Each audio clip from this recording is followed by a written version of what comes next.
আমরা আজকে ছোট কয়েকটি কথা বলবো।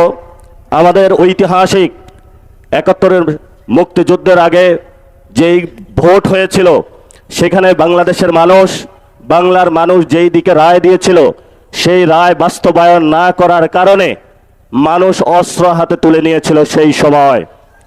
সেই সময়কালীন যাকে বলা হয় বঙ্গবন্ধু, উনি আসলে ভারত বন্ধু। সেই ভারতে পালিয়েছিলেন।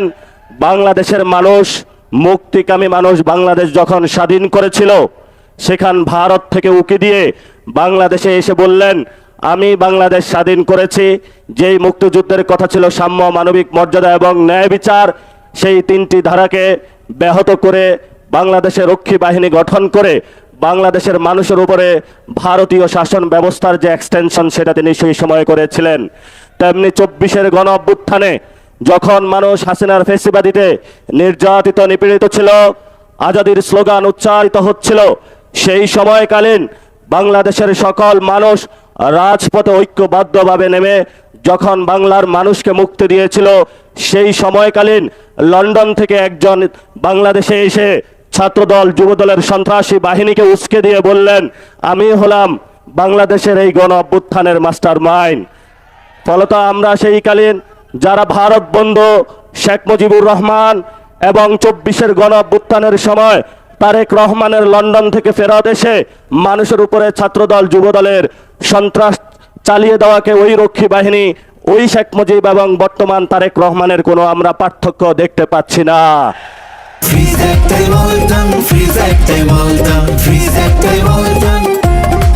যদি আমরা পার্থক্য দেখতে না পাই, তাহলে আমাদের ভবিষ্যতের কাজ কি? ভবিষ্যতের কাজ, কোরআনের একটা আয়াত আমি চরমভাবে বিশ্বাসী। সে আয়াতটি হলো, ওয়াআইদ্দু লাহুম মাস্তাতাহুম মিন কুওয়া, তোমাদের যতটুকু আছে ততটুকু নিয়েই প্রস্তুতি গ্রহণ করো। বাকি সাহায্য কোথা থেকে আসবে? সাহায্য কোথায় থেকে আসবে?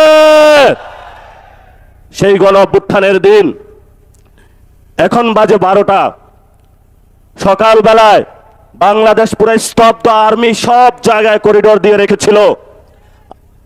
আমি আর নাহিদ একটা বাসায় আবদ্ধ ছিলাম। আমরা সকালবেলায় বের হতে চাইলাম, বলল গুলি করা হবে। যে বাসায় আবদ্ধ ছিলাম একজন শিক্ষককে নিচে পাঠাইলাম, বললাম স্যার একটু দেখে আসুন নিচের কি অবস্থা। স্যার বলল, নিচ থেকে উঠে এসে যা আর্মি হলো আমার গুটে পেটে হলো গুলি ধরেছে, যাওয়ার কোনো অপশন নাই। আমাদের অনেক ভাই সেই দিন সকালে শহীদ মিনারে অবস্থান নিয়েছিল, সেইখানে অনেক গুলিবিদ্ধ হয়েছিল। ঠিক এই সময়টাতে বাংলার মানুষ সকল ব্যারিকেড ভঙ্গ করে, যেখানে এসএসএফকে 5 মিনিট দেওয়া হয়েছিল, শেখ হাসিনাকে 5 মিনিট দেওয়া হয়েছিল, যে হয়তো বাংলাদেশের মধ্যে তুমি 5 মিনিটের মধ্যে তোমার এখানে জীবন দিবা অথবা ভারতে পালাবা। সেই সময় আপনারা পুরো বাংলাদেশে ঐক্যবদ্ধভাবে পুরো বাংলার রাজপথে নেমে এসেছিলেন।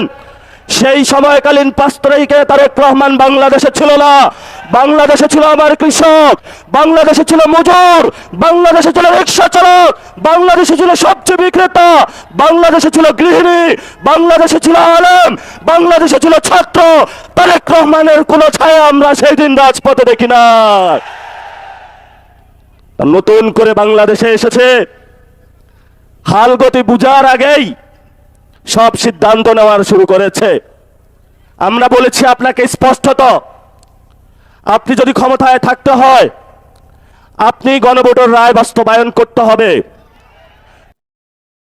যেই পরিস্থিতি পাকিস্তানি জান্তাদের হয়েছিল বাংলার জনগণের রায় না মানার কারণে, সেই পরিস্থিতি আপনার সাথেও হবে। কারণ এই প্রধানমন্ত্রীর চেয়ার এটা আপনার না, এটা বাংলাদেশের জনগণের। ফলত আমাদের চেয়ার নিয়ে কেউ যদি ছিনিমিনি খেলে, আমরা তো সেই চেয়ারকে রক্ষা করতেই হবে আমাদের। আমি ছোট্ট একটা গল্প দিয়ে শেষ করব। তাজমহল একজনে প্রায় 100 বারের মতন বিক্রি করেছিল।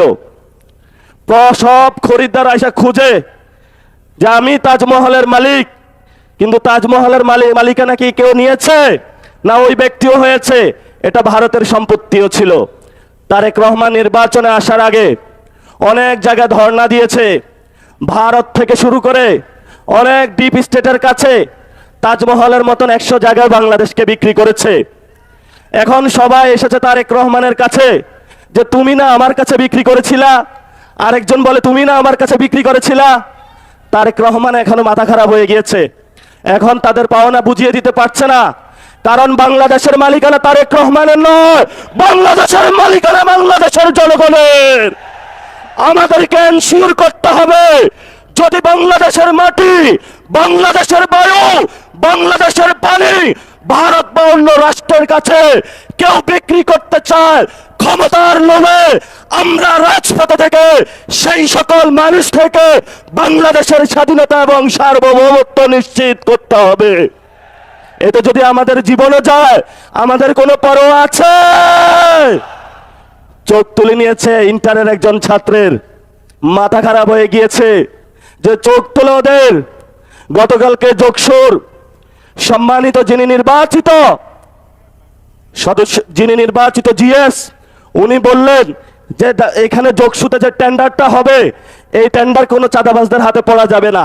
যখনই এ কথা বলা হয়েছে ওরা রামদা চাপাতি হক স্টিক নিয়ে সর্বসম্মিলিত ঢাকার যারা সন্ত্রাসী গোষ্ঠী আছে একটা শিক্ষা প্রতিষ্ঠানে তারা আক্রমণ করেছে। সেখানে আক্রমণ করেই তারা ক্ষান্ত হয়নি। আপনারা দেখেছেন হবিগঞ্জে আমরা চিকিৎসা নিতে পারি নাই, সেখানে হসপিটালে গিয়ে তারা আক্রমণ করেছে। ঢাকাতেও গিয়ে তারা হসপিটালে অ্যাটাক করেছে, সেখানে চিকিৎসা নিতে দেয় নাই। এই তারেক রহমানের সন্ত্রাসী দল, ছাত্র দল, যুব দল, আজকে তোমাদেরকে বলবো কই তোমরা আজকে কোথায় গুপ্ত হয়ে গিয়েছ? আজকে যে রাজপথে দেখা যাচ্ছে না, বাসায় কি ঘুমিয়ে আছো নাকি পালিয়ে গিয়েছ? পালানোর জায়গা পাবেন না।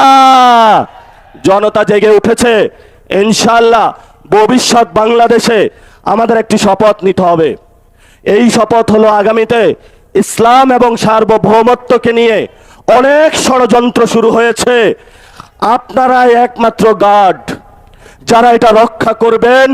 জীবন দিয়ে হলো এটা রক্ষা করতে হবে, কারণ গত 53 বছরে অনেকেই বলেছিল যে অনেকেই নাকি বাংলাদেশের স্বাধীনতার সপক্ষের শক্তি। আগামীতে আমরা দেখব কারা বাংলাদেশের পক্ষে, কারা বিপক্ষে, কারা লন্ডনী, কারা দিল্লি আর কারা ঢাকার অনুসারী, সেটা আগামী যুদ্ধে প্রমাণিত হবে। মুখে মুখে বললে প্রমাণ করা হবে না।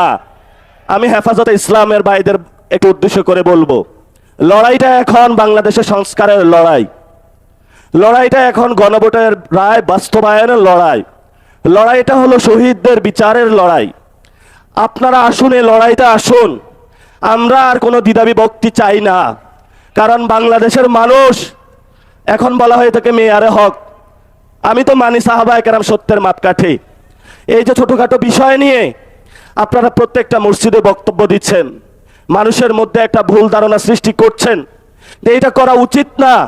আমি বলবো আসুন, ঐক্যবদ্ধভাবে আসুন। তারেক রহমান আপনাদেরকে কিছুই দিতে পারবে না। যদি দিতে হয় তাহলে মসজিদের মিনারে বসে আপনার ঝুলনতন্ত্রের বিরুদ্ধে কথা বলতে হবে। ইসলাম আমাদেরকে শিখিয়েছে বাতিলের বিরুদ্ধে কথা বলতে হবে, বাতিলের সাথে কোনো নেগোসিয়েশন করে নয়। এই শিক্ষাটা মাদ্রাসায় আপনারা আমাকে দিয়েছেন, সেই শিক্ষা আমরা আপনাদের মধ্যে দেখতে পাচ্ছি না। এই জন্য আপনাদের একজন সন্তান হিসাবে আপনাদের কাছে অনুরোধ করব, আমি হয়তো বেশি দূর কমি মাদ্রাসায় পড়াশোনা করতে পারি নাই, আসুন ঐক্যবদ্ধ হই। 5 তারিখে যেইভাবে চরমনায় হুজুর থেকে শুরু করে 24-এ হেফাজতি বাইরা থেকে শুরু করে কোনো পরিচয় ছিল না, সবাই আমরা রাজপথে ঐক্যবদ্ধভাবে শহীদদের সাথে ছিলাম, আহতদের সাথে ছিলাম, বাংলাদেশের সংস্কারের জন্য ছিলাম। সেই জায়গাটা 2 বছরের পরে আজকেও আপনাদের কাছে আহ্বান রাখলাম, আপনারা আশা করি আসবেন। জাতির এই সংকট মুহূর্তে কয়েকজন এর কারণে আপনারা বিভ্রান্ত হবেন না। তারেক রহমান বাংলাদেশে ভালো কিছু দিতে পারবে না। তারেক রহমানের যখন পতন হবে তখন আইসা মায়া কান্না করে লাভ হবে না, তখন একটু পিছনে পড়ে যাবেন। ইতিহাসের সঠিক সিদ্ধান্ত নিতে হবে। তারেক রহমানের সাথে ভবিষ্যৎ নয়, ভবিষ্যৎ বাংলাদেশের জনগণের। দ্বিতীয় প্রতিষ্ঠা যে বার্ষিকী, আজকে সেই ডাক দিয়ে আপনাদেরকে বলে গেলাম এই বাইতুল মোকাররমের চত্বরে, যেখানে হলো অনেক ইতিহাসের সাক্ষী, তারেক রহমান ক্ষমতায় থাকবে না, তারেক রহমান ক্ষমতায় থাকবে না। পতন শুরু হয়ে গিয়েছে। এখন তারেক রহমান হলো পিস্তল তাক করবে। আমরাও বলি 1400 লোক গেছে, বুকে গুলি চালান, সমস্যা নাই, তবে আমাদেরকে কোনো পর টাকা দিয়ে কিনতে পারবেন না।